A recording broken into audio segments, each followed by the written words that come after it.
여러분 안녕하십니까? 1월 20일 월요일입니다. 박명석입니다. 1월 20일 그날이 왔네요. 1월 20일은 굉장히 중요한 날이죠. 트럼프 대통령 당선자가 취임식을 준비하고 있는 D-Day가 됐습니다.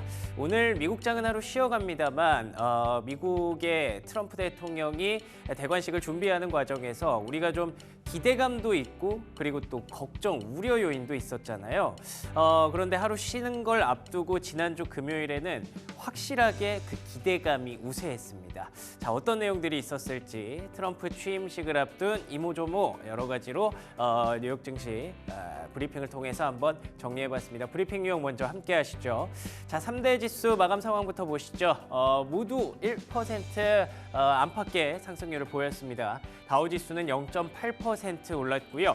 나스닥이 1.5% 반등했습니다.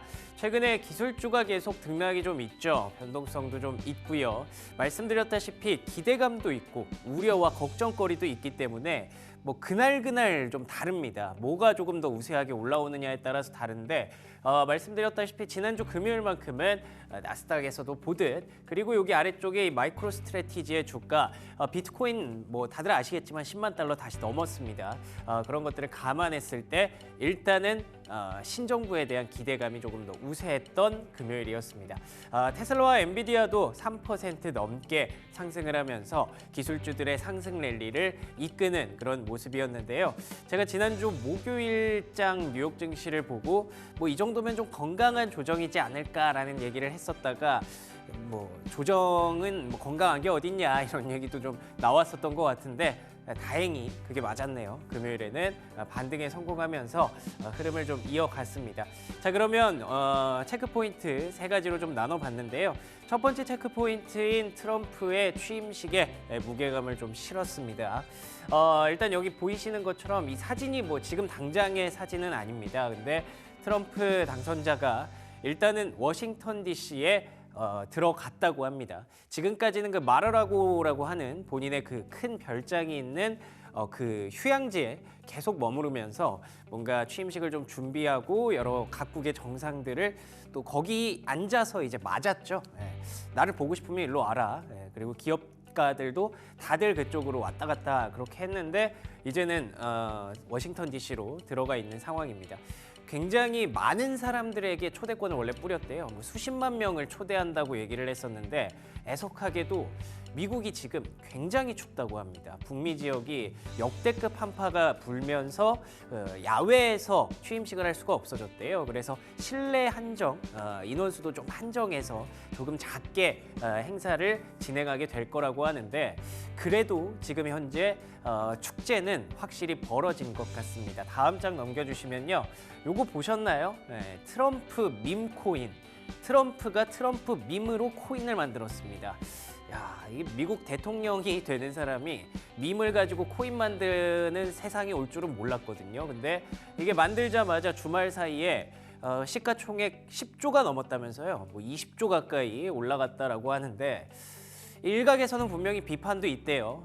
뭐 대통령 갖고 뭐 장난하는 거냐 이런 얘기도 있는데 어찌 됐든 뭔가 좀 아쉬움을 달래주는 듯한 그런 분위기인 것 같기도 하고요. 지금도 이 밈코인이 계속 움직이겠죠. 오피셜 트럼프라고 하던데 뭐 궁금하신 분들은 한번 검색해 보셔도 좋을 것 같고 제가 사실 이거는 뭐 트럼프라는 코인을 홍보하기 위해서 말씀드리는 게 아니라 일단은 이 정도면 아마도 첫날 그 행정명령에 코인과 관련해서 뭔가는 나오겠다라는 그런 기대감을 더해주는 거잖아요.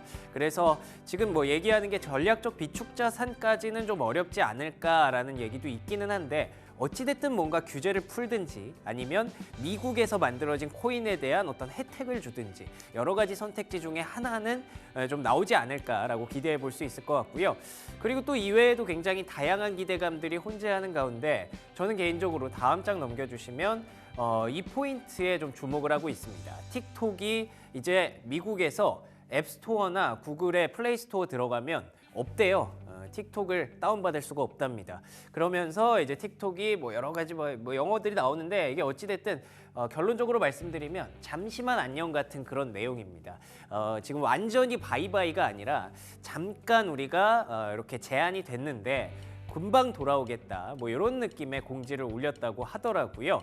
이게 지금 트럼프 대통령 당선자가 현재 틱톡을 좀 구제해 주려는 그런 움직임을 확실히 보여주고 있죠. 일단 틱톡 금지법이 통과가 됐기 때문에 틱톡은 제한이 됐는데 그 취임식 당일날 행정명령에 만약에 서명을 하면, 그러니까 틱톡 금지법을 좀 유예하라는 행정명령에 서명을 하면 다시 틱톡이 부활할 수 있게 됩니다. 그래서 이 틱톡을 놓고 여러 가지 의견들이 현재 나오고 있고요. 뭐 대체하려는 그런 움직임도 나오고 있지만 그래도 뭔가 미국의 MZ세대들은 뭐 틱톡을 좀 기다리고 있을 것 같기도 해요. 근데 제가 말씀드리고 싶은 건 틱톡이 중요한 게 아니라 다음 장 넘겨주시면요. 틱톡이 결국 중국 거잖아요. 그래서 이 시진핑 주석과의 어떤 관계 개선 의도가 굉장히 좀 인상적입니다. 지난 금요일에 뉴욕 증시를 밀어올린 뭐 가장 큰 힘은 당연히 트럼프였지만 거기서 나왔던 그 원동력 중에 하나가 이 두 사람이 통화를 했다는 거거든요. 시진핑 주석의 노력이 있었을 거고요. 그리고 또 뭐 트럼프 당선자도 화답하는 그런 모습들을 보였는데 그 통화에서 어떤 얘기들이 오갔는지 저희가 뭐 명확하게 알 수는 없겠죠. 그렇지만 두 사람이 취임도 전에 뭔가 좀 유화적인 스탠스를 보여줬다는 게 굉장히 큰 울림이 좀 있었고요. 그리고 여기 보시는 것처럼 취임한 이후에 100일 안에 중국을 방문할 가능성이 있다고 합니다. 트럼프라는 사람이 이렇게 쉽게 움직이는 사람이 아니거든요. 앞서서도 잠깐 말씀드렸지만 지금까지 그냥 말하라고에 앉아 있었어요. 뭐 앉아 있었는지 누워 있었는지 몰라도 어쨌든 계속 거기서 나를 보고 싶으면 와라 이런 사람이었는데 이 사람이 직접 중국을 간다라고 하는 건 뭔가 또 다른 계산이 있었을 수도 있고, 이 사람이 어딘가를 갈 때는 예를 들면 일기 시절 북한 그 김정은 위원장을 만나러 다른 삼국이었지만 어쨌든 그쪽을 갔던 것처럼 뭔가 엄청 큰 속셈이 좀 있을 겁니다. 그래서 지금 시장에서는 그런 얘기가 또 있더라고요. 뭐 종전이라든지 뭐 중국이나 북한과의 어떤 관계 개선을 통해서 또 이제 노벨 프라이즈를 노리고 있다, 평화상을 노리고 있다, 뭐 이런 얘기도 좀 나오고 있는 상황인데 어찌됐든 이 두 사람의 관계가 우리에게 가장 큰 걱정거리 중 하나였잖아요. 일기 시절에도 봤다시피 두 사람의 어떤 무역 분쟁이 글로벌 시장 전체의 변동성을 확산시켰었고, 근데 이게 만약에 완화가 된다면 실마리가 조금은 하나씩 보이는 거잖아요. 그래서 이 포인트가 사실 틱톡이라는 매개체로 인해서 어떻게 울림을 좀 줄 것인지, 이게 굉장히 또 중요한 취임 첫날의 관전 포인트가 됐습니다. 그래서 내일 이 자리에서 제가 또 취임 첫날 어떤 내용들이 있었는지 빠르게 또 전달을 해드리도록 하겠고요. 자, 이외에 경제 펀더멘털과 관련된 이야기들 몇 가지 좀 있어서 가져와 봤습니다. 두 번째 체크 포인트는 IMF의 올해 경제 전망인데요. 올해 세계 경제 성장률 전망을 3.3%로 상향했습니다. 근데 보시는 것처럼 미국의 신정부가 이제 보호무역주의를 확대할 가능성이 높고 확장적 재정 정책을 풀 가능성이 높기 때문에 사실 이게 다른 나라들에게는 악재거든요. 근데 보시는 것처럼 미국은 올해 2.7% 성장할 것으로 기대를 하고 있습니다. 지난 10월에 발표했던 것에 비해서 0.5%를 상향한 그런 수치고요. 반면에 유로존은 1%로 0.2% 다운시켰고 대한민국 역시 2%로 0.2% 다운시켰습니다. 결국 이 보호무역주의가 유럽과 한국 같은 비미국 국가들에게는 손해가 될 수밖에 없지만 그래도 미국에게는 성장률을 뒷받침해주는 그런 원동력이 될 것이다. 그래서 덕분에 다른 나라들에서 다 다운이 돼도 미국이 성장하니까 결국 세계 경제 성장률 전망이 상향된 거죠. 이걸 다시 풀어서 얘기하면 미국 빼고 다 힘들어질 것이다. 미국만 강한 경기를 올해도 보게 될 것이다 라고 IMF가 전망을 한 건데 흥미롭게도 중국에 대해서는 상향을 했더라고요. 중국도 경기 부양책 기대감이 있어서 0.1% 상향이 됐습니다. 결국 그 미중의 어떤 그 G2라는 힘의 논리는 올해 내내 지속될 가능성이 높다. 그래서 다음 장 넘겨주시면 달러가 결국에는 내려올 명분이 없는 거죠. 이렇게 전 세계의 경제, 금융 관련 전문가들이 미국의 강세를 전망하고 있는 상황이기 때문에 일단 지금까지는 강달러가 유지될 가능성이 높겠고 결국 다들 궁금한 것 같아요. 트럼프 정책, 그 관세 정책, 보호무역주의 정책이 얼마나 다른 비미국 국가들에게 영향을 미치는지. 뭐 앞서 보셨던 IMF 경제 전망도 언제든 수정될 수 있기 때문에 일단은 조금 지켜보자라는 관점으로 한번 보시면 좋을 것 같고요. 세 번째 체크 포인트는 경제 지표가 발표가 됐습니다. 이 IMF의 전망을 뒷받침할 수 있는 그런 재료들이 될 것 같은데요. 12월 산업 생산 보시는 것처럼 미국에서 전월 대비 0.9% 급증했습니다. 11월에 대선이 있었고요. 대선이 끝나고 나서 12월부터는 확실히 미국에서도 다시 공장이 가동되기 시작했다라고 보시면 될 것 같고요. 다음 장 넘겨주시면 또 의외로 주택 착공도 이렇게 급증을 했습니다. 전월 대비 15.8%. 최근에 금리가 올라가면서 주택 시장이 좀 안 좋을 거다라고 걱정을 했었는데 의외네요. 이렇게 되면 연준의 독립성 보장해주면서 연준도 자기 할 걸 계속 할 수 있으려나라는 기대감도 살짝 실리는데 어쨌든 두 지표가 결국 얘기하는 건 다음 장 넘겨주시면 미국의 경기가 계속 탄탄하다는 거고요. 금리 역시 최근에 CPI 발표되면서 좀 불확실성을 많이 덜기는 했지만 달러처럼 금리도 쉽게 떨어지지는 않는다라는 게 현재 시장의 중론이라고 볼 수 있겠네요.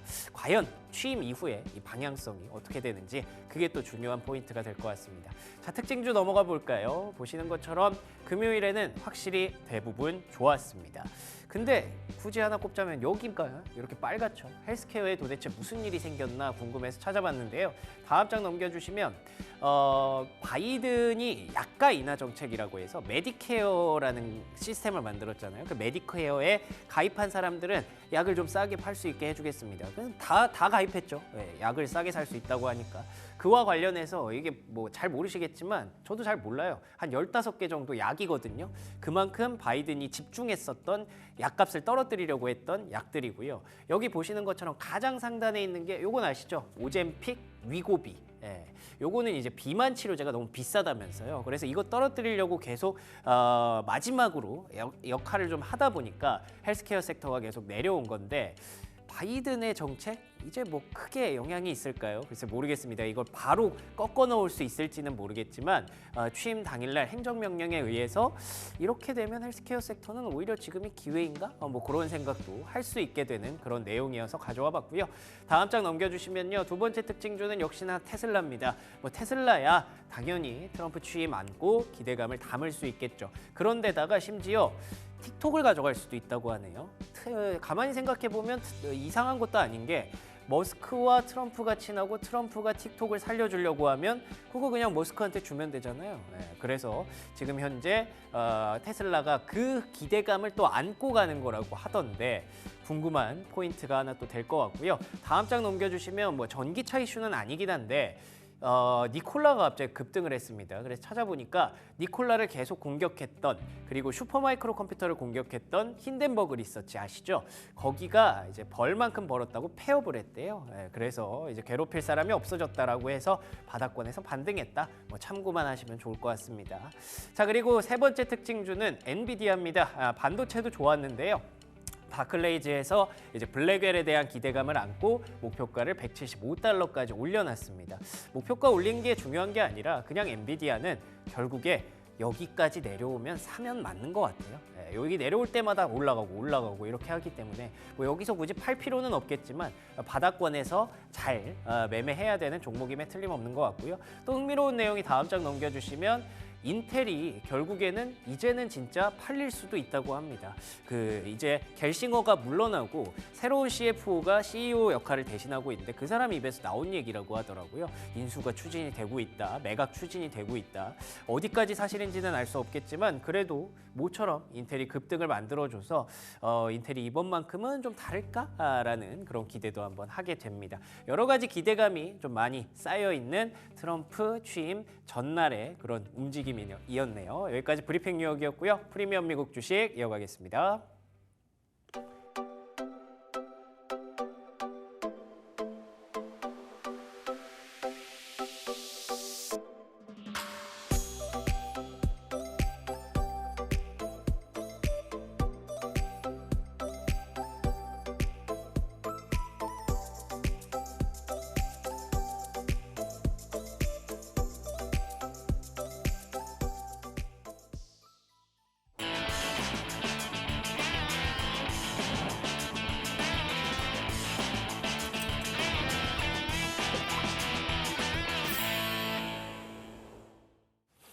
프리미엄 미국 주식 들어왔습니다. 오늘은 독립리서치 P&J 손창현 팀장 나오셨습니다. 안녕하십니까? 네, 안녕하십니까? 네, 반갑습니다.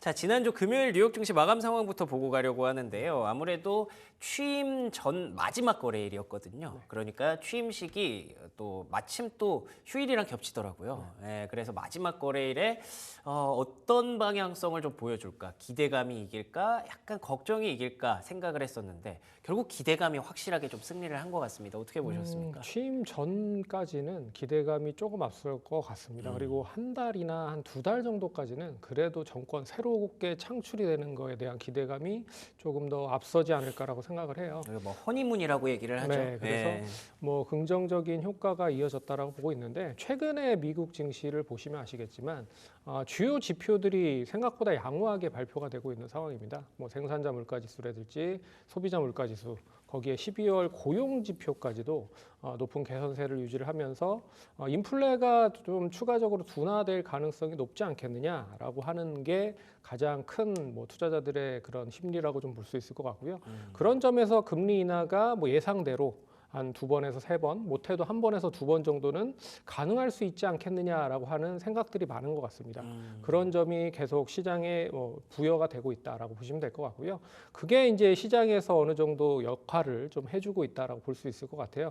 그래서 다우지수를 보시면 지지난주까지만 해도 별로 좋지 않았는데 지난주 다시 반등을 하면서 지수 자체로는 43,000포인트까지 다시 안착을 하는 모습을 보였고요.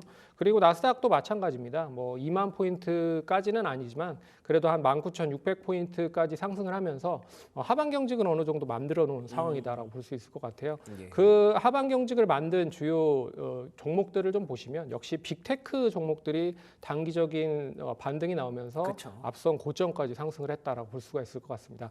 뭐 아마존닷컴이라든지 테슬라, 메타 그리고 뭐 알파벳 같은 그런 기업들이 이제 전고점 부근까지 다시 임박을 했다라는 거는 눈여겨 보셔야 될 것 같고요.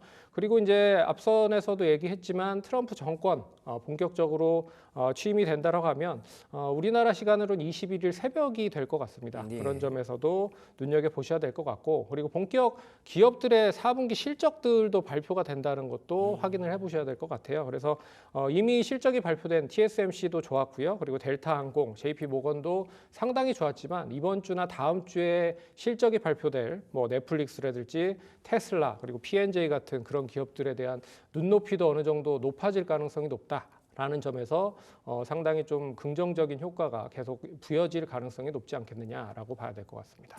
알겠습니다. 제가 몰랐는데 새해 들어서 주간 단위로 지난주가 첫 상승이었다고 하더라고요. 그만큼 사실 12월 초까지는 뉴욕 증시 분위기 굉장히 좋았지만 12월 중순부터 1월 중순까지는 뭔가 좀 계속 안 좋은 분위기, 약간 걱정스러운, 우려스러운 분위기도 확실히 있었다는 겁니다. 근데 그것을 이제 지난주에는 확실히 좀 이겨냈고요. 그리고 말씀해 주셨던 것처럼 이제 트럼프 취임을 앞둔 상황, 그리고 앞으로 한두 달 정도는 허니문 기간이 좀 이어질 수 있다는 점에서 최근에 어떤 시장 흐름을 잘 활용을 해야 될 것 같습니다. 그래서 빅테크 중심으로 좀 얘기를 해주셨는데 조금 아쉬운 게 최근에 애플이 좀 안 좋습니다. M7 중에서 애플만 이렇게 조금 뒤처져 있는 배경이 뭘까요?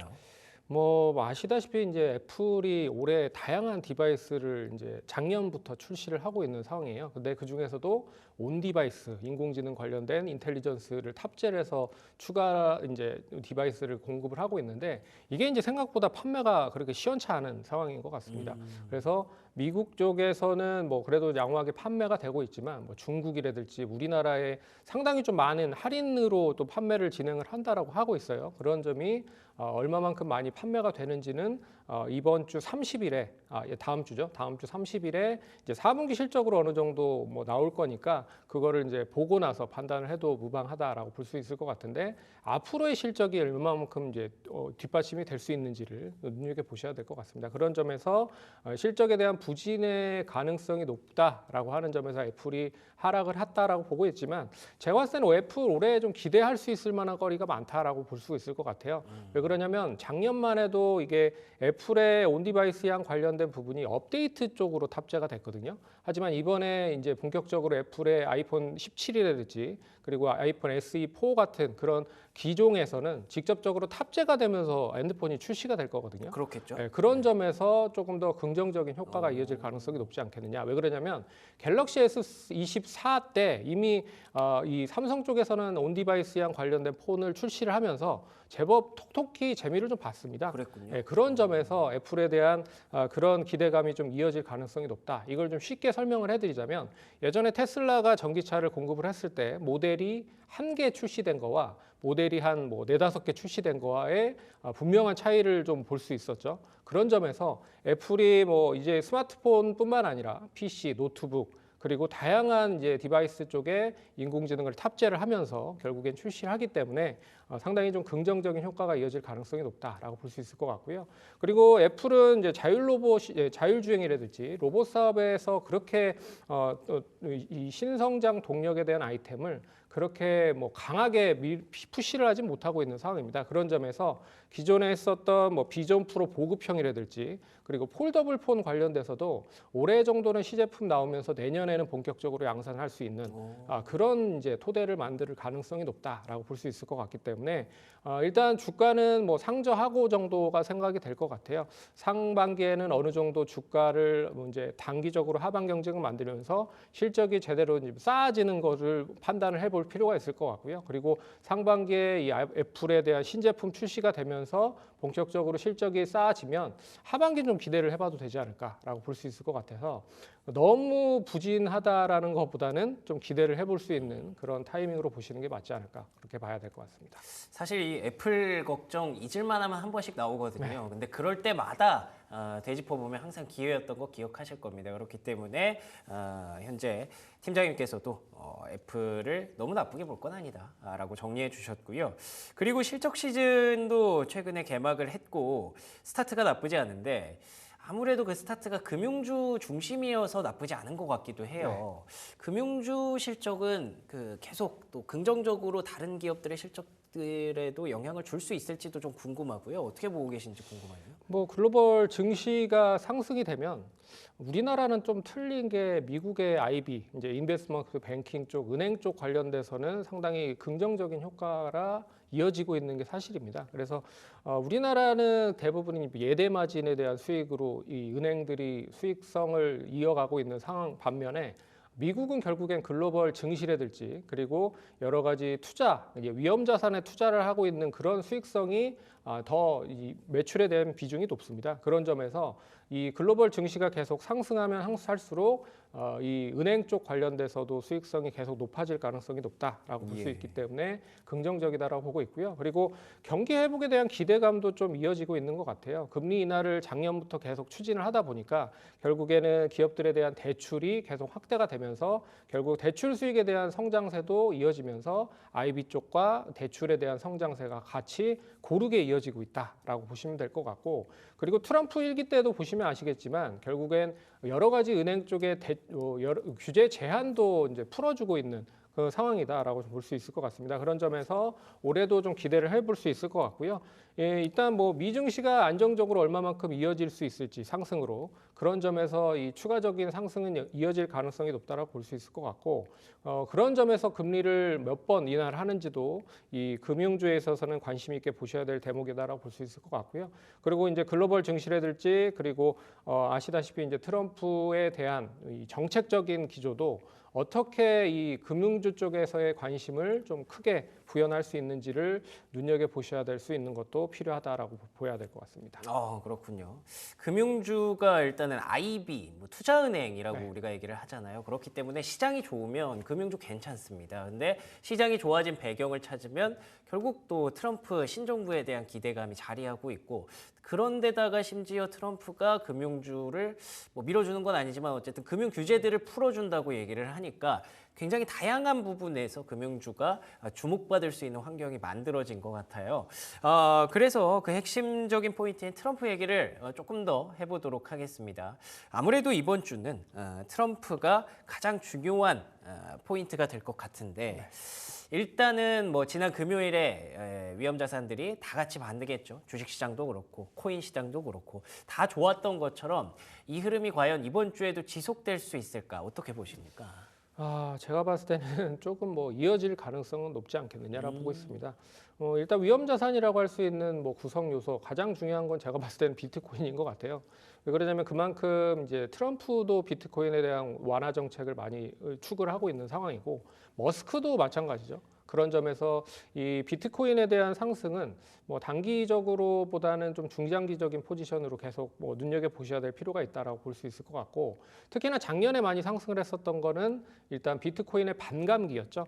일단 채굴을 했을 때 예전에 100을 채굴을 했었다라고 하면 이 4년마다 주기가 돌아온다라고 합니다. 근데 작년에 마이너스 50%의 채굴에 대한 비중이 낮아졌기 때문에 그만큼 이제 그 비트코인에 대한 희소성이 높아졌다. 근데 사려고 하는 사람들은 많으니 당연히 이제 올라갈 수밖에 없는 그런 구조가 만들어졌다라고 보시면 될 것 같고요. 그런 점에서 이 앞으로 트럼프 정부 쪽에서 어떤 정책들을 좀 주로 이끌어내는지도 좀 눈여겨 보셔야 될 것 같습니다. 지금 이제 비축 통화를 좀 비트코인을 본격적으로 진행을 하려고 준비를 하는 것도 있는 것 같고, 예. 그리고 기축 통화로 또 만들려고 하는 것도 있는 것 같아요. 그런 점에서 만약에 이제 비축 통화, 이 정부 쪽에서 비축을 한다라고 하면 기존에 있었던 이 부채 탕감을 이 코인 쪽으로도 진행을 하려고 준비를 하고 있는 것 같습니다. 그런 것도 좀 눈여겨 보셔야 될 것 같고, 그런 점에서 이 관련된 이 코인 관련돼서 이슈가 계속 이어질 가능성이 높지만,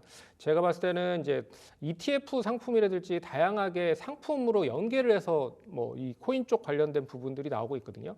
근데 이런 게 제가 봤을 때는 예전에는 음지에 있었다가 이제는 양지로 올라오는 거잖아요. 예. 그런 점에서 그렇게 예전만큼에 대한 수익성보다는 이제는 좀 안정적인 그런 흐름들이 이어질 가능성이 높지 않겠느냐라고 볼 수 있을 것 같아요. 그래서 일단 음지에서 양지로 이런 상품성이 이어지고 있다는 것 자체는 그 앞에서 잠깐 얘기해드렸지만 원하는 그런 투자자들이 대규모 투자자들, 흔히 말하는 대형 투자자들이 수익성을 많이 보기에는 일단 뭐 상당히 좀 수익성적인 부분에서 좀 부진할 가능성이 높다. 그래서 개인 투자자들에 대한 부분보다는 흔히 말하는 큰 손들에 대한 그런 방향성에 대한 게 더 중요해졌다라고 보셔야 될 것 같습니다. 근데 혹시 많은 분들이 조금 그 생각도 하실 것 같아요. 취임식 날 만약에 우리의 기대치를 충족시키지 못한다면 세론이 나올 수도 있지 않을까. 이런 가능성은 좀 어때요? 뭐 충분히 가능하다고 예. 봅니다. 왜 그러냐면 이게 결국에는 이제 뭐 원하는 만큼의 정책을 발표가 하면 상관이 없는데, 그렇죠. 예. 그렇지 못한다라고 하면 역시 이제 뭐 매도의 시그널이 될 가능성이 높거든요. 그래서 소문에 사서 뉴스에 판다라고 하면 그러니까. 결국에는 이 트럼프 취임 당시 시점이 정점일 가능성도 높다라고 보셔야 될 것 같아요. 네. 그런 점에서 이게 많이 어느 정도 비트코인 관련된 시장 자체가 그동안에 많이 못 올랐으면 상관이 없습니다. 그렇죠. 하지만 지금 많이 올라가 있는 상황이다라고 하는 거를 눈여겨봤을 때는 추가적으로 과연 이제 상승을 할 수 있는지에 대한 것보다는 이제 안정적인 시장이 형성이 되는지를 좀 더 먼저 선반영해서 봐야 되는 게 아닌가라고 살펴봐야 될 것 같습니다. 그렇겠죠. 그러니까 두 가지 시나리오를 다 갖고 가셔야 되는데 어쨌든 팀장님께서는 그래도 당분간은 조금 더 이어질 가능성이 높다 쪽으로 긍정적으로 보고 계신 것 같고, 어찌됐든 뭐 한 6대4, 한 5.5 대 4.5 정도 그런 느낌으로 받아들여지네요. 코인 이외에도 우리가 좀 주목하고 있는 것들이 많잖아요. 뭐 관세라든지 감세라든지 뭐 행정명령을 뭐 100개 이상 한다고 하니까 그 이외에 우리가 좀 봐야 되는 포인트가 뭐가 있을까요?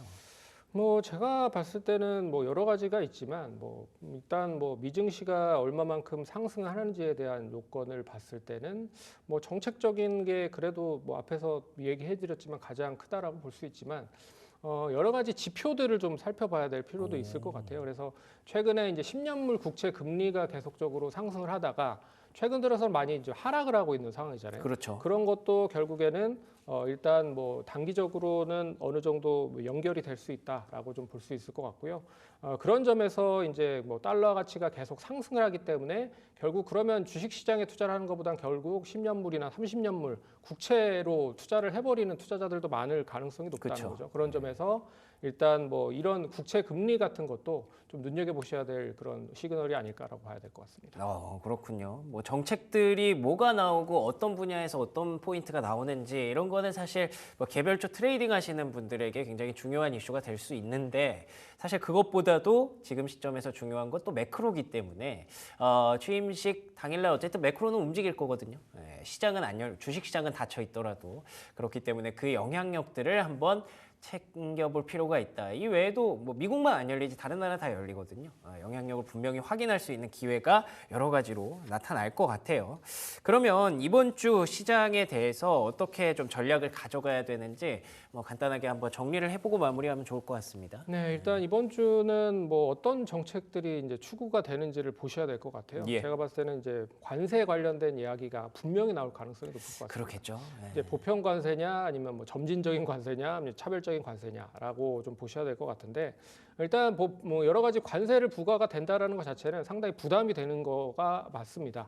우리나라뿐만 아니라 미국 쪽에서도 부담이 될 수밖에 없어요. 왜 그러냐면 결국엔 이 미국 같은 경우에는 물가를 높일 수 있는 게 관세로 연결이 돼서 수입품에 대한 연결이 될 가능성이 높다라는 점에서 그런 점이고요. 그리고 뭐 이민자 관련돼서도 결국에 이제 고용 관련돼서 지표를 따져보려고 하면 결국 이민자 관련 정책을 어떻게 추구하는지도 눈여겨 보셔야 될 것 같습니다. 그런 점에서 이번 주 시장 자체는 뭐 그렇게 많이 뭐 상승을 하기보다는 뭐 일단 뭐 눈치를 좀 보자. 라는 점으로 좀 대응을 할 필요가 있다라고 좀 볼 수 있을 것 같고요. 그런 점에서 이제 뭐 시장보다는 종목별로 대응을 할 필요가 있을 것 같다라고 볼 수 있을 것 같고 앞에서도 잠깐 얘기를 해드렸지만 본격적인 실적 장세입니다. 그래서 그러네요. 4분기 실적에 대한 부분으로 어느 정도 가늠을 할 필요가 있다라고 볼 수 있을 것 같고 그리고 제가 봤을 때는 이제 대형주 많이 올라간 그런 기업들보다는 뭐 러셀 지수가 상승을 하고 있는 것도 그렇고요. 그리고 중소형주들이 최근에 많이 리밸런싱으로 인해서 주가가 많이 못 간 것도 없지 않아 있습니다. 그런 점에서 종목별 키 맞추기 현상이 이어질 가능성도 높지 않겠느냐라고 봐야 될 것 같아요. 그래서 시장은 어느 정도 정체가 될 가능성이 높지만 종목별로 인해서는 조금 어느 정도 평균적인 수치로 상승을 할 수 있을 가능성이 높지 않겠느냐라고 하는 것도 좀 눈여겨 보셔야 될 것 같습니다. 그렇군요. 일단은 확실히 정리를 해보면 기대감이 조금 더 우세한 건 사실입니다. 아무래도 신정부, 새로운 대통령, 새로운 정책이 나올 것으로 예상되기 때문에 그 부분에 대해서 당연히 투자 포인트를 가져가야 되고 투자자들은 기민하게 움직일 수밖에 없겠죠. 그렇지만 우리가 많이 봤습니다. 11월 당선 이후부터 반등 탄력을 충분히 많이 확인했기 때문에 약간은 조금 뭐 기대에 미치지 못할 가능성 이런 것도 염두에 둔다면 시장이 이번 주에 계속 올라가고 이번 달 말까지 계속 좋다 이런 관측보다는 약간은 조금 주춤주춤하면서 키 맞추기 장세가 나타날 가능성이 높다라고 보는 게 확실히 좀 더 합리적인 그런 추론일 것 같네요. 자, 이번 주 한번 잘 확인해 보도록 하죠. 지금까지 독립리서치 P&J 손창현 팀장과 얘기 나눠봤습니다. 오늘 좋은 말씀 고맙습니다.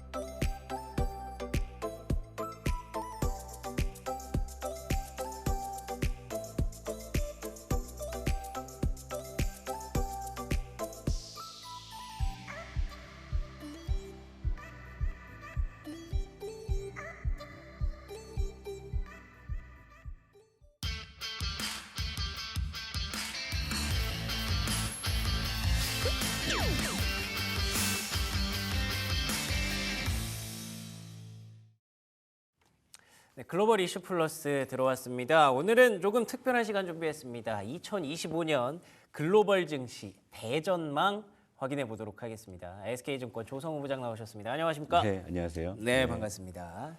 대전망입니다, 오늘은. 글쎄요, 뭐 제가 대전망을 할 만한 감이 되는지는 아이, 모르겠습니다만 뭐 훌륭하시죠. 한번 해보겠습니다. 아유, 고맙습니다. 네. 저희가 근데 대전망을 하려면 사실 작년에 보통 정리를 먼저 하고 시작을 하기 때문에 작년을 한번 돌이켜 보도록 하겠습니다. 네. 작년을 한마디로 좀 표현해 주신다고요? 진퇴양난이었어요. 그렇죠. 뭐 그러니까 사실 갈 작년에 길이 없었죠. 작년에 우리 시청자 여러분들도 뭐 K 증시 버리고 뭐 미장 가자 뭐 그런 이야기들 많이 있었지만 사실 저는 이걸 또 업으로 하고 있기 때문에 그게 그렇게 쉽지가 않은 거죠. 그렇죠. 예, 어떤 업의 어떤 베이스가 역시 좀 K 증시 기반이었기 때문에 참 그런 걸 보면서 이제 진퇴양난인 거죠. 뭐 여기서 그렇다고 K 증시를 뭐 다 버리고 미국장을 갈 수 있는 여건도 아니었고, 그러니까 참 이거 K 증시를 계속 하자니 버겁고 그렇다고 들고 있자니 또 답답한 그런 한 해였죠. 그러니까 작년에 우리 청자 여러분들 K 증시로는 뭐 물론 뭐 지나고 나서 보면 오른 종목들이 뭐 몇 개 있어서 뭐 그런 종목들이 히트 종목이다 하지만 그렇게 누리지 못했던 한 해였잖아요. 그러다 보니까 이제 많은 어떤 고민들이 있었던 작년이었는데, 근데 올해는 이걸 또 굳이 한마디로 표현을 하자면 와신상담의 한 해로 봐야 되지 않을까. 그러니까 역설적으로 보면은 우리 시장이 작년에 그렇게 철저하게 소외되다 보니까요, 글로벌 증시 중에서 가장 싼 시장 중에 하나예요. 그렇죠. 그러니까 그런 부분은 분명하죠. 예. 하지만 그것이 이제 재평가받기 위해서는 따져봐야 될 부분들이 분명히 있긴 한데, 적어도 이제 우리가 지금 현재 시점에서 가격적인 부분만 놓고 봤을 때는 우리 증시가 미국 증시보다 객관적으로 싼 건 분명하거든요. 그렇죠. 예, 그러니까 이런 부분이 좀 올해는 좀 와신 상담을 통해서 반전을 좀 모색하고 K 증시가 그래도 올해는 작년보다는 훨씬 더 좀 좋은 모습이 좀 있지 않을까 이렇게도 생각을 해보죠. 아, 그렇군요. 네. 진퇴양난과 와신상담. 네. 올해는 확실히 좀 달라질 수 있기를 기대해 봅니다. 근데 그 달라지는 포인트 중에 여러 가지가 있을 것 같은데 네. 지금 시점에서는 약간 어떻게 보면 좀 걱정되는 포인트가 많은 것 같아요. 그렇죠. 그러니까 사실 우리 시장이 이제 작년 연말에 느닷없이 정치 불확실성이 불거지면서 상당히 또 연말에 힘든 그런 상황이었고요. 예. 그리고 지금 미국 쪽에서는 이제 오늘 밤이죠. 그리고 이제 트럼프 2기가 이제 시작이 되는. 그러니까요. 그러니까 대내에 좀 이런저런 좀 큰 어떤 불확실성이 있는 상황이에요. 그러니까 이걸 어떻게 슬기롭게 우리 시장이 잘 극복하느냐 이제 이런 문제 같은데요. 근데 이제 우선순위를 보자면 물론 이제 우리 시장이 움직이는 논리나 현재 지금 글로벌 금융 시장을 끌고 가는 논리가 역시 좀 미국의 중심을 잡고 있기 때문에 그렇죠.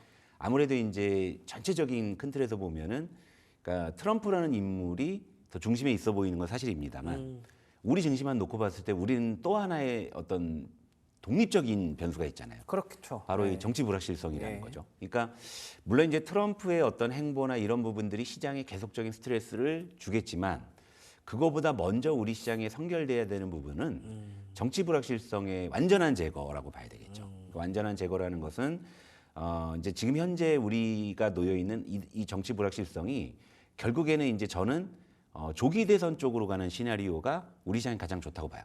어쨌건 이제 그래야지. 그러니까 우리가 지금 트럼프 당선 이후에 트럼프 트레이드라고 해서 몇 달 동안 벌써 지금 그 트럼프 정부에 대한 기대감으로 얼마나 시장에서 그 활발한 트레이드가 일어났겠어요?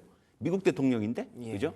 근데 이제 만약에 우리나라가 이제 그런 어떤 시나리오로 간다고 했을 때는 우리 역시도 그런 모멘텀을 기대해 볼 수가 있겠죠. 아무래도 이제 이 새로운 어떤 정부에 대한 출범 기대감이라는 것은 이것은 사실 시장의 가장 큰 어떤 좀 모멘텀 중에 하나로 작용할 수 있는 부분이니까. 그렇군요. 그러니까 이런 부분들이 가시화된다고 했을 때는 트럼프 관련해서 스트레스 부분들을 저는 상당 부분 상쇄할 수 있다고 보는 거거든요. 그러니까 이제 첫 번째는 일단 우리 대내 정치 불확실성이 좀 이제 해소되는 쪽으로 가야 될 것이고, 그 두 번째가 이제 트럼프라고 저는 이렇게 봐요. 적어도 K 증시만 놓고 봤을 때. 미국 증시만 보면 트럼프만 보면 될지 모르겠는데 적어도 우리 증시를 보자고 했을 때는 역시 좀 대내 정치 불확실성이 해소되는 부분들이 분명히 플러스 알파의 요인들이 있을 거다. 이렇게 좀 보고 있습니다. 알겠습니다. 네. 그러면은 이제 미국부터 차례차례 저희가 이제 글로벌 증시 대전망이기 때문에 차례차례 전망을 한번 해보도록 하겠습니다. 미국 증시 먼저 얘기를 해보면요. 지난해까지 굉장히 좋았는데 네.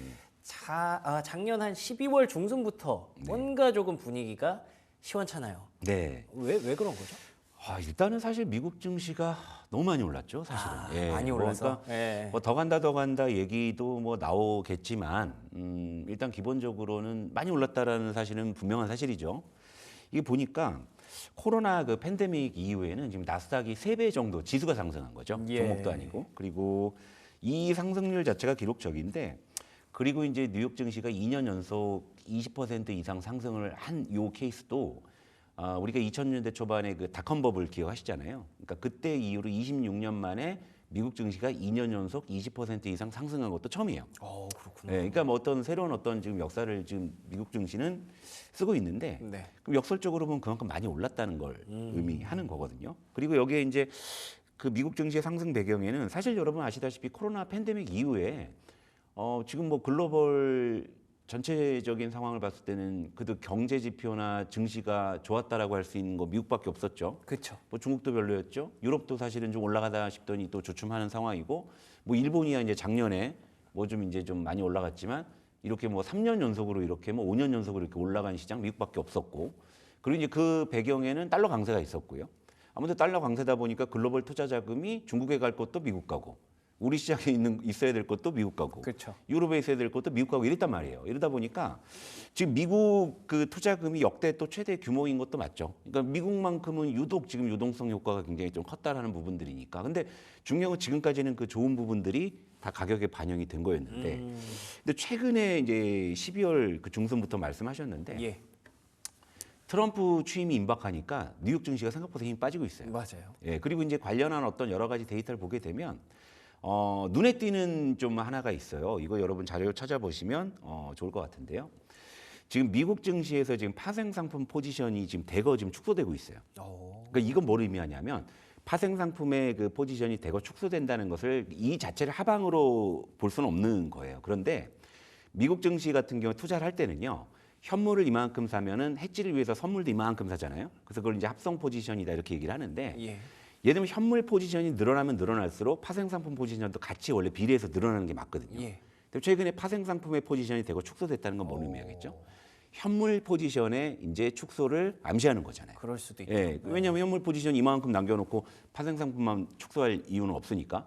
그러니까 수급적으로 그런 부분들이 있었고, 그리고 미국에서 이제 좀 가장 빠르게 움직인다고 볼 수 있는 헤지 펀드들 같은 경우가 최근에 이제 주식 비중을 대거 줄이고 있는데 이 줄이는 규모가 최근 7개월 내 최대 규모로 줄이고 있다. 이런 부분들이죠. 근데 이제 이 배경이 뭐냐면 일단 아까 말씀드린 대로 많이 올랐으니까. 많이 오른 것도 예. 있는데 두 번째는 트럼프라는 인물에 대한 경계심일 수도 있는 거죠. 그러네요. 왜냐하면 우리가 이제 트럼프 일기를 겪어본 사람들이잖아요. 그렇죠.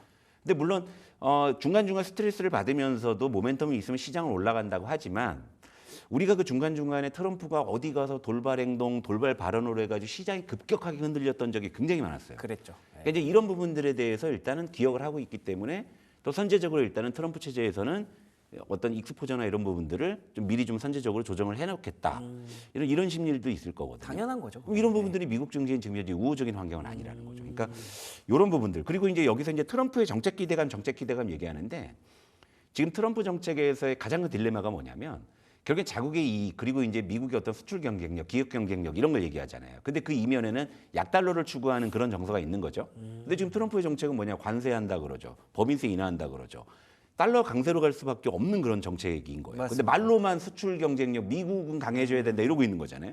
딜레마가 있는 거예요. 그렇죠. 그러니까 결국에 이제 미국의 어떤 금리 방향이나 정책 방향이나 이런 부분들이 과거 일기 때도 느꼈다시피 손바닥 쥐듯이 뭐 간밤에 뭐 틱톡도 금지 원래 한다고 했는데 90일 맞아요. 또 유예한다 이런단 말이에요. 그러니까 이제 이 공격적인 투자자들은 이런 자체에 대해서 스트레스를 받기 때문에 싫어하죠. 그러니까 지금 이제 뉴욕 증시가 이전만큼 탄력을 못 받는 이유는 바로 이제 이런 어떤 배경에서 우리가 해석할 수 있는 부분이고 사실 이걸 좀 아전인수하자면 역설적으로 그래서 미국 증시를 좀 팔면 우리 시장이 좀 들어와 줬으면 좋겠는데 그쵸. 근데 들어오려면 뭐가 필요하냐 이거죠. 정치 불확실성이 이제 제거됐을 때 외국인의 입장에서 그러네요. 한국의 어떤 정치 상황이 많이 호전되고 있고 자 시장도 싸고 원화도 싸니까 이러면 얼마나 좋겠냐 이거죠. 그렇죠. 예, 그러니까 좀 뭐 그렇게 좀 기대하고 있습니다. 그걸 봐주려면 이제 네. 뭐 문제가 해결이 돼야 되는 네, 거니까 네. 더 긍정적인 부분을 볼 수 있게 돼야 되는 거니까 그거를 계속 선결 문제라고 얘기를 해주시고 계시고요. 미국 증시 얘기를 조금 더 해보자면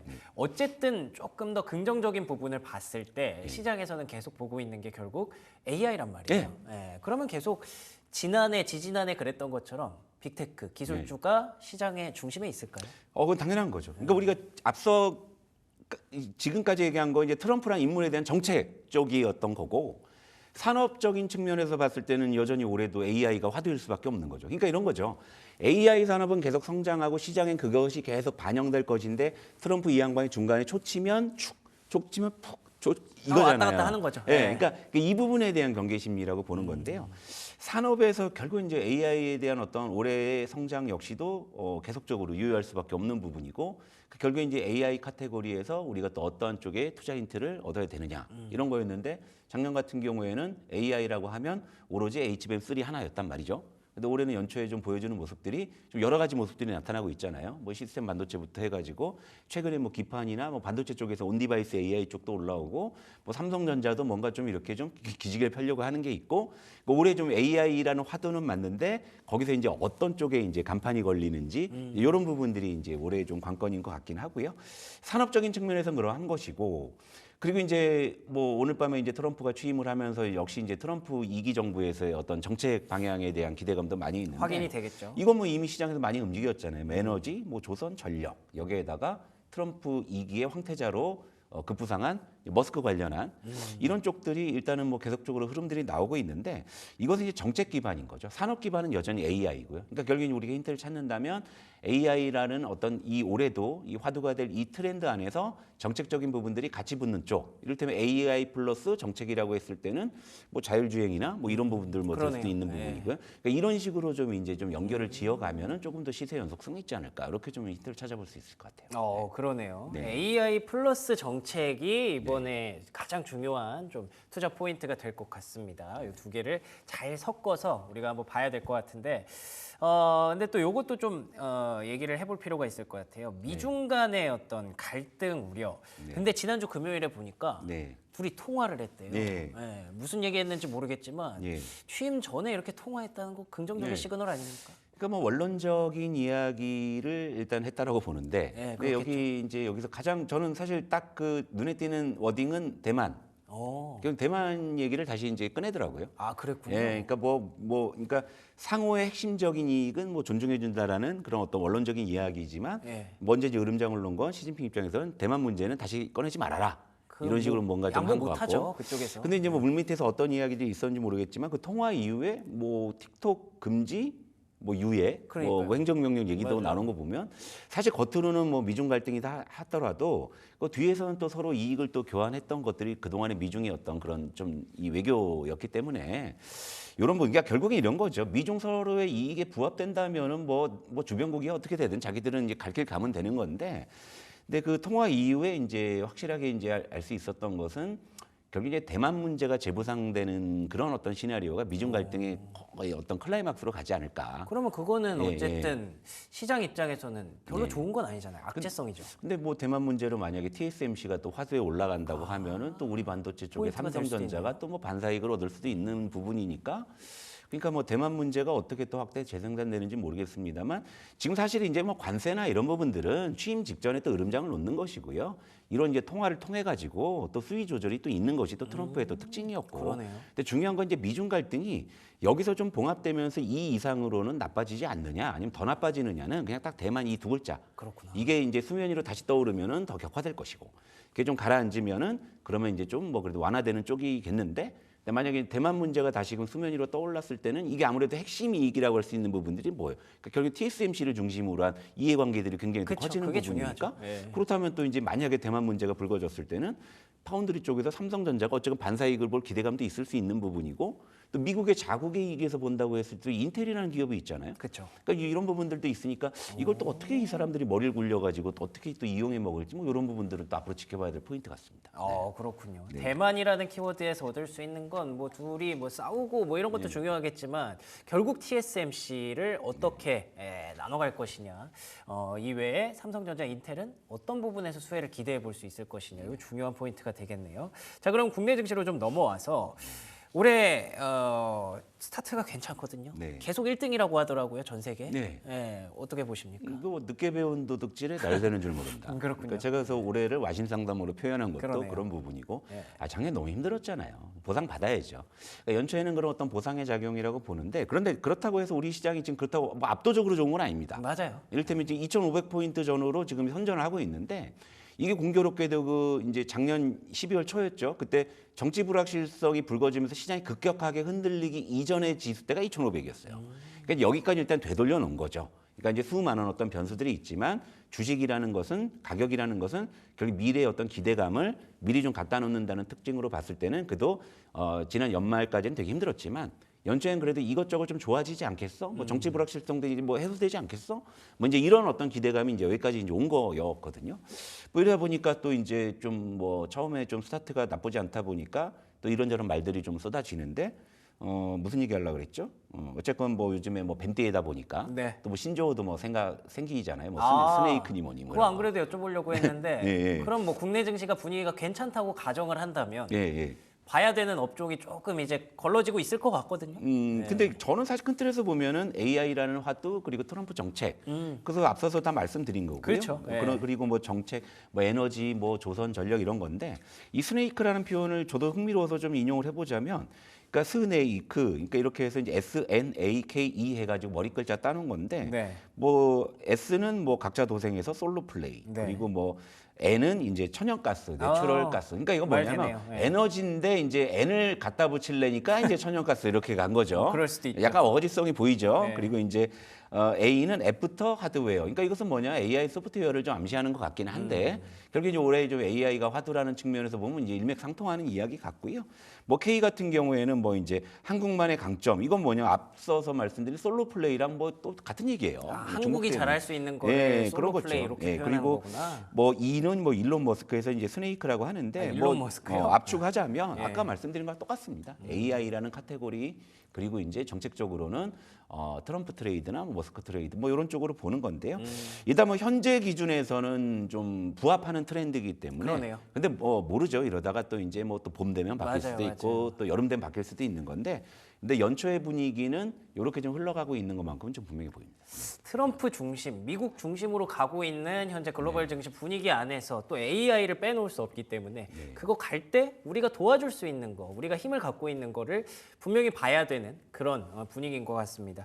그럼 마지막으로 새해 투자 전략 네. 간단하게 한번 부탁드릴게요. 중요한 건 뭐 이제 돌고 돕니다. 뭐 작년에는 뭐 미국 증시가 뭐 압도적이었고요. 뭐 사실 K 증시에 계신 분들은 많은 어떤 좀 포모 현상도 많이 느끼셨겠지만 시장이 그렇잖아요. 영원히 빠지는 종목이나 시장도 없고요. 그럼요. 영원히 오르는 네. 시장이나 종목도 없으니까 올해는 그래도 그 어떤 좀 괴리돼 있는 그런 부분들이 밸런스를 어느 정도만 잡아준다면 올해는 좀 K 증시가 또 유독 선전할 수 있는 가능성도 충분하기 때문에 작년에 K 증시에서 고생 많이 하신 시청자분들은 올해는 그래도 그 보상을 받는 한 해가 되었으면 좋겠습니다. 좋습니다. 와신 상담할 수 있는 K 증시 기대해 보도록 하겠습니다. 지금까지 SK증권 조성우 부장과 얘기 나눠봤습니다. 오늘도 좋은 말씀 고맙습니다.